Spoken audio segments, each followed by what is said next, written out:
So hello everyone, this is Prabhu.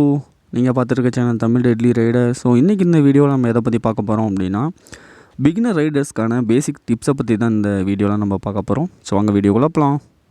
So அதில் first ரொம்ப ரொம்ப ரொம்ப இம்பார்ட்டண்டான ஒரு விஷயம் என்ன அப்படின்னா, helmet and gloves. Okay, so helmet and க்ளவுஸோடு நீங்கள் வந்து ஷூவையும் கம்பல்சரி ஆட் பண்ணி ஆகணும்.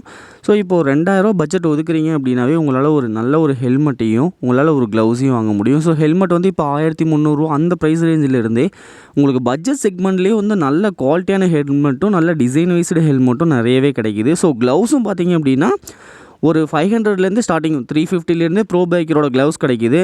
ஸோ க்ளவுஸ் போடுறதுனால உங்களோட கைகள் ஏற்படுற காயத்தையும், ஹெல்மெட்னால உங்களோட தலைக்காயமும், அதே மாதிரி ஒரு 350 ரேஞ்சிலேருந்து கேஷுவல் ஷூ வந்து வர ஆரம்பிச்சிருது. ஸோ நீங்கள் ஷூ போடுறனால உங்களுக்கு வந்து காலில் ஏற்படுற அடியும் வந்து ரொம்பவே வந்து குறையிறதுக்கான வாய்ப்புகள் நிறையவே இருக்குது. ஸோ ஆக்சிடெண்ட் ஆகக்கூடாது தான், ஆனால் அப்படி எதாவது ஆனாலும் இந்த ஒரு 3 விஷயமும் உங்களை ரொம்பவே ப்ரொடெக்ட் பண்ணும். ஸோ நெக்ஸ்ட் ஒன்று என்ன அப்படின்னா, ரோட்டில் வந்து போட்டி போட்டுட்டு போகுது. ஆக்சுவலாக வந்து அதை ரேஸ் அப்படின்னு சொல்லக்கூட முடியாது. காரணம் என்ன அப்படின்னா, ப்ராப்பரான ரேஸ் ட்ராக்கில் ஓட்டுறது பேர் தான் ரேஸ். நீங்கள் வந்து ரோட்டில் வந்து ஒருத்தர் வந்து ஒரு நார்மலான பைக் வச்சுருக்காங்க, அவங்க நம்மளை ஓவர்டேக் பண்ணிட்டு போகிறாங்க அப்படின்னா, உடனே வந்து நம்ம வந்து ஒரு கியரை குறைச்சிட்டு த்ராட்டில் ரைஸ் பண்ணிட்டு நம்ம உடனே அவரை வந்து ஓவர்டேக் பண்ணணும்னு நினைக்கிறது ரொம்ப ரொம்ப ரொம்ப முட்டாள்தனம்.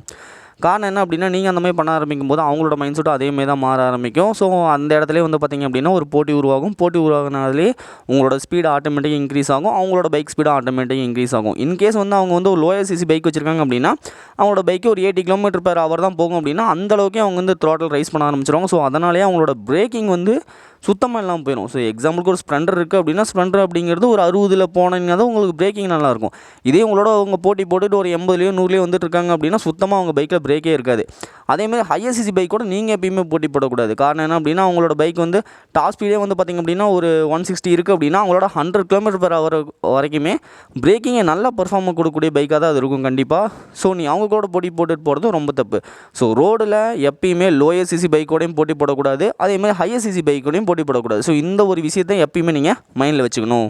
ஸோ எப்போவுமே ஒரு 100 அல்லது 200 ரூபா வந்து நம்ம பைக்கில் வச்சுருக்கிறது ரொம்ப ரொம்ப நல்லது. ஸோ இது வந்து உங்களோட நான் வந்து வெளியே கிளம்பும்போது என்னோடய பாக்கெட்டில் எடுத்துகிட்டு போகிறேன் அப்படிங்கிறத விடவும், உங்களோட பைக்கில் வந்து எல்லா பைக்லேயுமே இப்போ சீட்டுக்கு அடியில் வந்து பார்த்திங்க அப்படின்னா டூல்ஸ் வைக்கிறதுக்குன்னு ஒரு தனியாக ஒரு ஸ்டோரேஜ் இடம் கொடுத்துருப்பாங்க. ஸோ அந்த இடத்துல வந்து பார்த்திங்க அப்படின்னா, இல்லை அதே கவருக்குள்ளேயோ நீங்கள் ஒரு 100 ரூபாயோ இல்லை 200 ரூபாயோ வந்து வைக்கிறது ரொம்ப ரொம்ப நல்ல விஷயம். காரணம் என்ன அப்படின்னா, இன்கேஸ் அது வந்து உங்களோட எமர்ஜென்சி டைமில் வந்து பெட்ரோல் போட யூஸ் ஆகலாம். அப்படி இல்லை அப்படின்னா, இப்போ கேரளா மாதிரி இல்லாமல் தமிழ்நாட்டில் உங்களை போலீஸ் எங்கே மடக்குனாலுமே 100 அல்லது 200 ரூபா தான் வந்து பார்த்திங்க அப்படின்னா மேக்ஸிமம் ஃபைன் போடுவாங்க.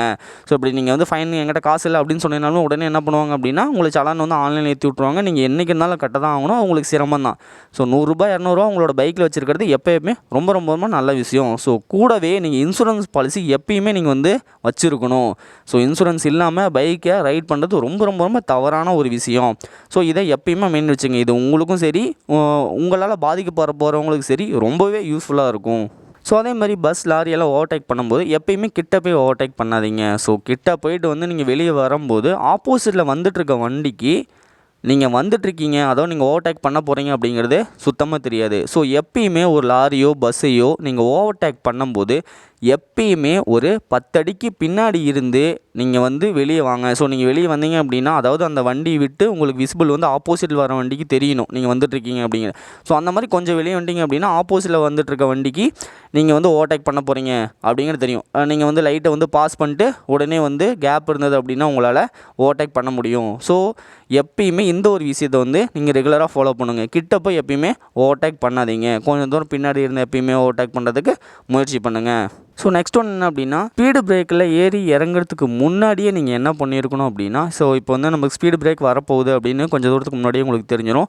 ஸோ நீங்கள் கிளச்சு பிடிச்சி என்ன அப்படின்னா, கிட்ட வர நீங்கள் என்ன பண்ணணும் அப்படின்னா கியரை குறைச்சிக்குங்க. நீங்கள் ஸ்பீடு பிரேக் ஏறி இறங்கின அப்புறமா நீங்கள் வந்து கியரை குறைக்க ட்ரை பண்ணாதீங்க. ஸோ பின்னாடி வந்துட்டுருக்க ஆக்சுவலாக ஒரு வண்டி வந்து பின்னாடி வேகமாக வந்துட்டுருக்கு அப்படின்னா, நீங்கள் அந்த டைமில் கியரை குறைச்சிட்டு இருந்தால் அது உங்கள் மேலே மோதுறதுக்கான வாய்ப்பு இருக்குது. ஸோ முன்னாடியே கிளச்சை பிடிச்சிக்கிட்டிங்க அப்படின்னா உங்களுக்கு வந்து மைலேஜும் கிடைக்கும், அதே மாதிரி நீங்கள் வந்து அந்த குறிப்பிட்ட டைமுக்குள்ளே கியரையும் குறைச்சிக்கலாம். நீங்கள் ஸ்பீடு பிரேக்கர் ஏறி இறங்கினோடே உங்களால் என்ன பண்ண முடியும், த்ராட்டரை ரைஸ் பண்ணி உங்களால் முன்னாடி போக முடியும். ஸோ எப்பயுமே இந்த ஒரு விஷயத்தையும் மைண்டில் வச்சுக்கோங்க.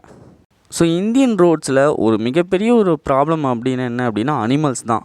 ஸோ பொதுவாகவே அது டாகாக இருக்கலாம், இல்லை கவ்வாக இருக்கலாம், இல்லை கோட்டாக இருக்கலாம், இல்லை பேர்ட்ஸாக கூட இருக்கலாம். ஸோ இந்த மாதிரி ஒரு விஷயம் இந்தியன் ரோட்டில் வந்து அடிக்கடி நகரக்கூடிய ஒரு விஷயம். இதனாலே நிறைய பேர் கீழே வர்றதுக்கான வாய்ப்பு நிறைய இருக்குது. இதில் பொதுவாகவே டாக்ஸ் தான் வந்து பார்த்திங்க அப்படின்னா நிறைய ஆக்சிடெண்ட்டில் இன்வால்வ் ஆகிடுது. காரணம் என்ன அப்படின்னா, அதுக்கிட்ட போய் ஹார்ன் அடிக்கிறது, அதை வந்து நம்ம வந்து பயப்படுத்தணும் அப்படின்னாவே அது ரோட்டில் அங்கேயும் இங்கேயும் ஓட ஆரம்பிச்சிடும். ஸோ இப்போ ரோட்டில் வந்து ஒரு டாக் போகுது அப்படின்னா அதுக்கு 5 அறிவு தான் இருக்குது. ஸோ அதை வந்து நீங்கள் ரோடை கிராஸ் பண்ண விட்டுருங்க.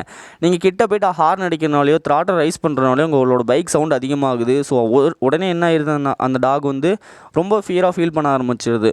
ஸோ அது அங்கேயும் இங்கேயும் போகும்போது நம்ம ஸ்லிப்பாகி கீழே விழுந்தோம். டாக் வந்து ரோடை கிராஸ் பண்ணுது அப்படின்னாவே நம்ம எப்பயுமே ஸ்லோவாக போகிறது ரொம்ப ரொம்ப நல்லது. டாகுக்கு மட்டும் இல்லை, நிறைய அனிமல்ஸுக்கும் கூட. நீங்கள் வந்து எந்த ஒரு அனிமல்ஸையுமே நீங்கள் பயப்படுத்துனீங்க அப்படின்னா அது உடனே வந்து அதுக்கு தகுந்த மாதிரி ரியாக்ட் பண்ண ஆரம்பிச்சிடும். அதுக்கு பாதிப்போ இல்லையோ சரி, நமக்கு வந்து அதோட பாதிப்பு ரொம்ப அதிகமாக இருக்கும். ஸோ இந்த ஒரு விஷயத்தையும் மைண்டில் வச்சுக்கோங்க. ஸோ அடுத்தது ரொம்ப ரொம்ப ரொம்ப இம்பார்ட்டண்டான ஒரு விஷயம் என்ன அப்படின்னா, ரெயின் டைமில் வேகமாக போகிறது. ஸோ நீங்கள் ரெயின் டைமில் வேகமாக போனீங்க அப்படின்னாவே உங்களுக்கு ஆபத்து அதிகமாக இருக்குது அப்படிங்கிறத நீங்கள் புரிஞ்சுக்கணும். காரணம் என்ன அப்படின்னா, ரோடுலேயும் சரி, உங்களோட டயருக்கு இடைப்பட்ட இடத்துலையும் சரி, ஃப்ரிக்ஷன் அப்படிங்கிறது அந்த வாட்டர் சுத்தமாக இல்லாமல் பண்ணிடும். ஸோ நீங்கள் பிரேக் அப்ளை பண்ணும்போது ஃப்ரிக்ஷன் இருந்தால் மட்டும்தான் உங்களோட பைக்கை நிறுத்த முடியும். ஸோ ஃப்ரிக்ஷன் இல்லை அப்படின்னா உங்களோட பைக்கை வந்து நிறுத்த முடியாது. ஸோ இன்கேஸ் நீங்கள் வந்து பெர்ஃபார்மன்ஸ் டயர் போட்டிருக்கீங்க அப்படின்னா சுத்தமாக பிரேக்கிங்கே இருக்காது. ஸோ நீங்கள் வந்து கீழே வர்றதுக்கான வாய்ப்புகள் நிறைய இருக்குது. உங்களோட பிரேக் வந்து அப்ளை பண்ணும்போது நீங்கள் ஸ்லைடாகி கீழே வர்றதுக்கான வாய்ப்பும் நிறைய இருக்குது. ஸோ நீங்கள் ரெயின் டைமாக இருக்குது அப்படின்னாவே நீங்கள் ஆவரேஜாக போயிட்டுருக்க ஸ்பீடை போடுவோம். எப்பயுமே நீங்கள் கம்மியாக போக தான் முயற்சி பண்ணணும். அதேமாதிரி இப்போ ரெயின் டைமில் உங்களுக்கு விசிபிளும் ரொம்ப குறைஞ்சிரும். ஸோ இப்போ மழை பெஞ்சிட்ருக்கப்போ வந்து பார்த்திங்க அப்படின்னா நீங்கள் ஹெல்மெட் போட்டிருக்கீங்க அப்படின்னா உங்களோட வைசரில் வந்து கண்டினியூஸாக வந்து மழைத்துளி விழுந்துகிட்டே இருக்கும். ஸோ என்ன ஆகும், உங்களுக்கு விசிபிளும் அந்த இடத்துல குறைஞ்சிடும். ஸோ அந்த டைமில் எல்லாம் நீங்கள் வந்து இன்கேஸ் மழை அதிகமாக இருக்குது, என்னால் பைக்கை ட்ரைவ் பண்ண முடியல அப்படின்னா ஒரு இடத்துல ஓரமாக நின்றுக்கிறது ரொம்பவே நல்லது. இல்லை என்கிட்ட ப்ராப்பரான எல்லா விஷயம் இருக்குது அப்படின்னா நீங்கள் வந்து ஸ்பீடை குறைச்சிட்டு போகிறது ரொம்ப ரொம்ப நல்ல விஷயம்.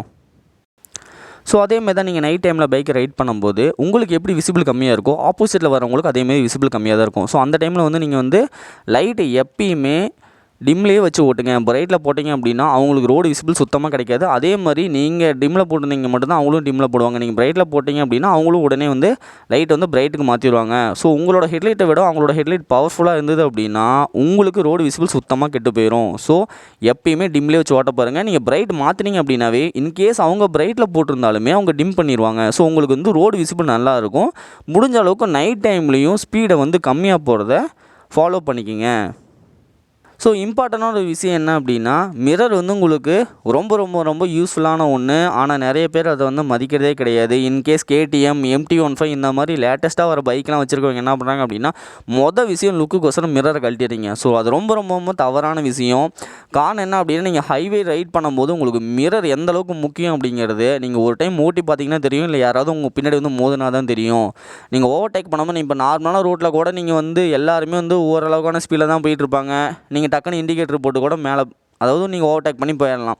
ஆனால் நீங்கள் ஹைவேல போயிட்டுருக்கும்போது எல்லாமே இன்கேஸ் காரெலாம் வந்து பார்த்தீங்க அப்படின்னா ஒரு 100 km/h மேலே தான் அவங்க ஓட்டிகிட்டே இருப்பாங்க. நீங்கள் மிரரை பார்க்காம, மிரரே இல்லாமல் நீங்கள் வந்து தலையை திருப்பி பார்த்துட்டு இருக்கிறப்ப உங்களுக்கு ஆக்சிடெண்ட் ஆகிறதுக்கு வாய்ப்புகள் நிறைய இருக்குது.